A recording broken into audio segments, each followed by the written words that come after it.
Assalamualaikum warahmatullahi wabarakatuh.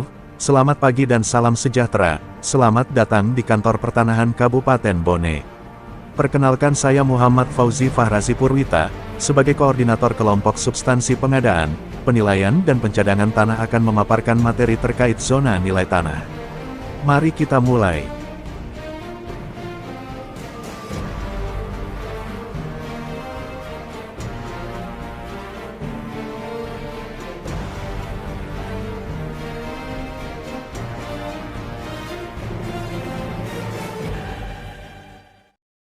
Pajak merupakan salah satu sumber penerimaan negara yang sangat penting, artinya bagi pelaksanaan dan peningkatan pembangunan nasional sebagai pengamalan Pancasila yang bertujuan untuk meningkatkan kemakmuran dan kesejahteraan rakyat.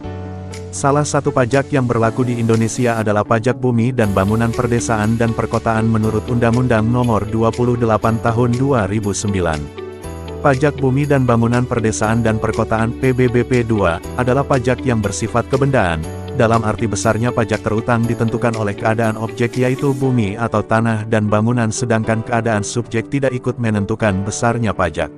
Menurut Undang-Undang Nomor 28 Tahun 2009 tentang pajak daerah dan retribusi daerah, penerimaan dari pajak bumi dan bangunan perdesaan dan perkotaan (PBBP 2) 100% akan masuk ke pemerintah daerah.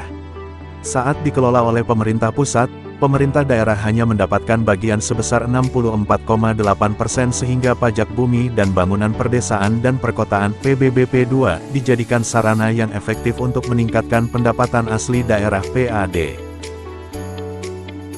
Peningkatan ekonomi dan jumlah penduduk di Kabupaten Bone berpengaruh terhadap jumlah kebutuhan lahan dan bangunan. Tentunya akan berbanding lurus dengan kenaikan nilai harga tanah di daerah tersebut.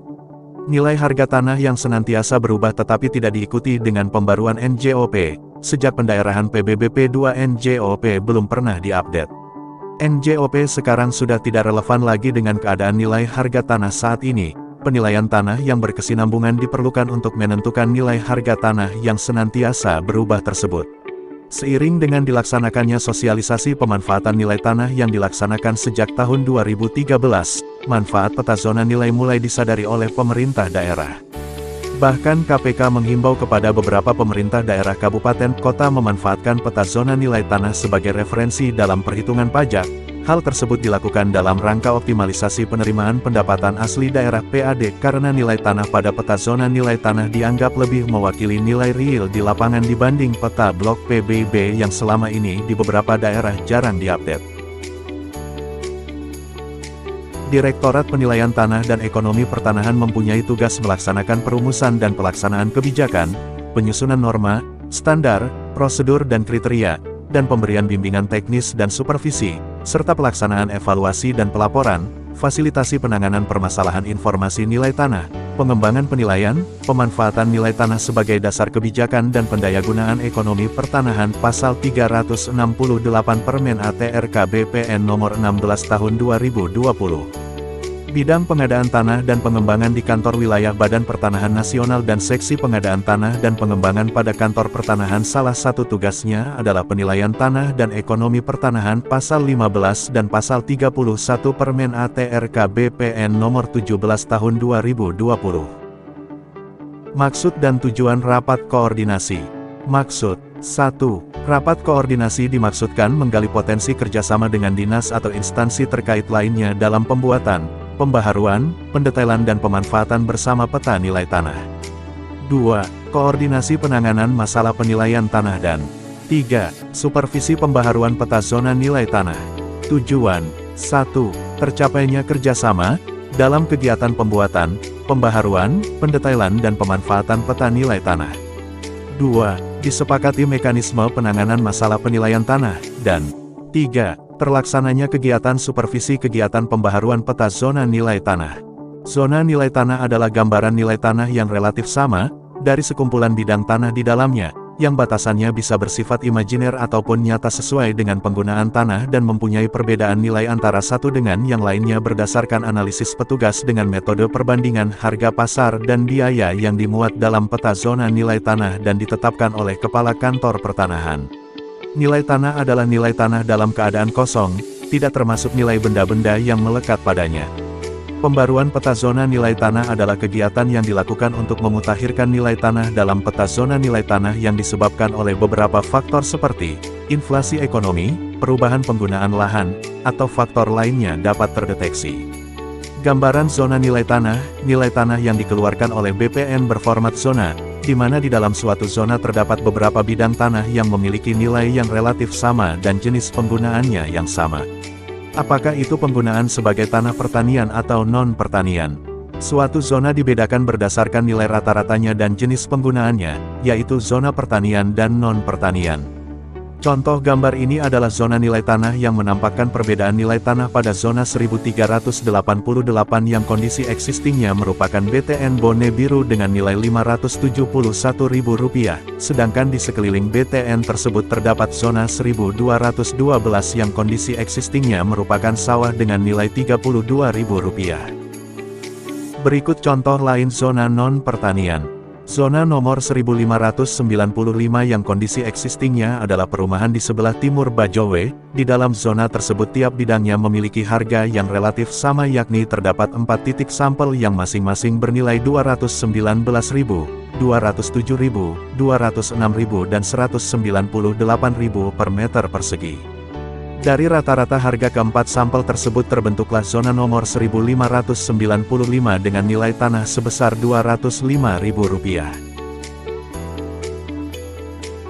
Contoh berikutnya, di dalam zona nomor 1481 yang terletak di Kecamatan Amali, Desa Benteng Telue, merupakan zona pertanian yang kondisi existingnya merupakan kebun campuran dan sawah, dan memiliki nilai tanah sebesar Rp13.000. Jika dibandingkan dengan PBB, harga tanah per meter persegi di lokasi tersebut masih Rp3.500. Hal ini menunjukkan belum realistisnya harga tanah di desa tersebut. Dalam suatu zona minimal memiliki 3 sampel.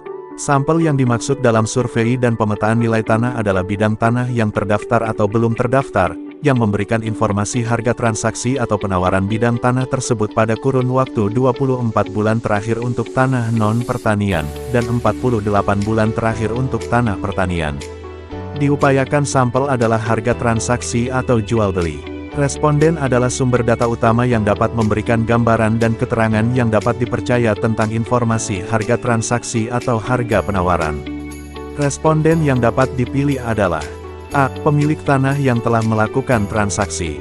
B. Pemilik tanah yang berniat menjual tanahnya. C. Agen real estate atau perusahaan perantara properti. D. Developer. E. Lurah, aparat lainnya, masyarakat sekitar yang diyakini sebagai sumber terpercaya informasi. F. Harga pasar jika seluruh responden yang dipersyaratkan tidak tersedia. Dalam kegiatan pengumpulan data dilakukan antara lain dengan cara 1. Wawancara dengan responden dilakukan untuk memperoleh keterangan yang lebih mendetail terhadap data bidang tanah serta informasi harga penawaran atau transaksi bidang tanah. 2. Petugas dalam melakukan pengumpulan data, wajib mengumpulkan sekurang-kurangnya jenis data seperti yang tertera pada formulir survei nilai tanah non-pertanian dan formulir survei nilai tanah pertanian. A. Survei data fisik tanah. B. Survei data lingkungan dan sosial ekonomi. C. Survei data fisik bangunan dan benda-benda tak bergerak yang melekat pada bidang tanah tersebut. D. Survei data harga pasar tanah properti. E. Penentuan koordinat objek sampel. F. Pengambilan foto objek. Berdasarkan Peraturan Pemerintah Nomor 128 Tahun 2015 tentang jenis dan tarif penerimaan negara bukan pajak yang berlaku pada Kementerian Agraria dan Tata Ruang, Badan Pertanahan Nasional, terdapat beberapa pelayanan pertanahan yang mengacu pada nilai tanah yang diperoleh dari peta zona nilai tanah. Peta zona nilai tanah ZNT dapat juga menjadi referensi pada tahapan kegiatan perencanaan dalam pengadaan tanah untuk pembangunan, sesuai dengan Undang-Undang Pengadaan Tanah bagi pembangunan untuk kepentingan umum dan peraturan pelaksanaannya. Adapun tujuan pembuatan peta zona nilai tanah ZNT adalah agar informasi tanah dapat dimanfaatkan untuk pelayanan pertanahan dan sebagai referensi kebijakan yang berkaitan dengan nilai tanah.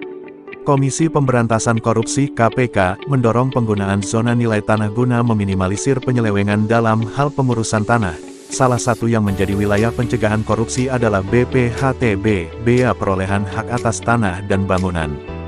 Hal ini ditujukan sebagai transparansi dalam penilaian tanah dan menghindari transaksi tatap muka yang dapat memungkinkan adanya praktik korupsi serta kolusi selama proses penilaian tanah.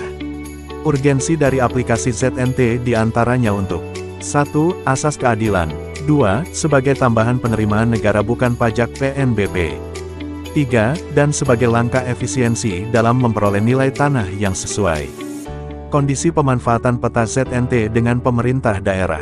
Pemanfaatan informasi nilai tanah melalui kerjasama terdapat beberapa kondisi diantaranya sebagai berikut. 1. Pemerintah daerah tidak memiliki anggaran untuk pembuatan atau pembaruan peta dengan skala besar, maka langkah kerjasama yang dapat dilakukan adalah sesuai dengan pelayanan pada A. Peraturan Pemerintah Republik Indonesia Nomor 128 Tahun 2015 tentang jenis dan tarif atas jenis penerimaan negara bukan pajak. B. Peraturan Menteri Agraria dan Tata Ruang, Badan Pertanahan Nasional Nomor 25 Tahun 2016. Apabila pemerintah daerah akan menggunakan peta ZNT maka perlu disusun MOU dan PKS serta dikuatkan dengan peraturan daerah. 2. Pemerintah daerah memiliki anggaran, namun peta ZNT yang dibutuhkan sudah tersedia di kantor pertanahan. Misalnya, peta yang dibutuhkan pemerintah daerah skala 1:10.000 dan yang tersedia di kantor pertanahan 1:10.000. Langkah yang dapat dilakukan adalah A. Peta ZNT yang tersedia pembuatannya sudah lebih dari 5 tahun, maka pemerintah daerah perlu menyiapkan anggaran untuk pembuatan peta ZNT. B. Peta ZNT yang tersedia masih relatif baru kurang dari 5 tahun, maka lihat ke nomor 1. 3. Pemerintah daerah memiliki anggaran, namun peta ZNT yang dibutuhkan belum tersedia di kantor pertanahan. Misalnya, peta yang dibutuhkan pemerintah daerah 1:10.000 dan yang tersedia di kantor pertanahan 1:25.000. Langkah yang dapat dilakukan adalah A. Pemerintah daerah perlu menyiapkan anggaran untuk pembuatan peta ZNT sesuai dengan skala yang dibutuhkan. B. Pemerintah daerah perlu menyiapkan anggaran untuk pembaruan peta ZNT skala detail. 4. Pemerintah daerah memiliki anggaran terbatas maka A. Dilakukan pembuatan peta zona nilai tanah seluas anggaran yang tersedia. B. Dilakukan pembaruan parsial skala detail peta zona nilai tanah yang sudah tersedia. 5. Belum tersedia peta ZNT, maka pemerintah daerah menyediakan anggaran dan bersama kantor pertanahan melaksanakan pembuatan peta ZNT skala besar sesuai dengan kebutuhan. Ketentuan khusus. Pelaksanaan kerjasama dengan mempertimbangkan hal-hal sebagai berikut. A. Skala peta yang akan dibuat harus berbeda dengan skala peta yang ada di kantor pertanahan pada tahun yang sama. B. Jika skala peta dibuat sama, maka area of interest tidak boleh sama. C. Rancangan anggaran biaya yang menjadi acuan dalam pelaksanaan kegiatan harus dapat dipertanggungjawabkan oleh kedua belah pihak.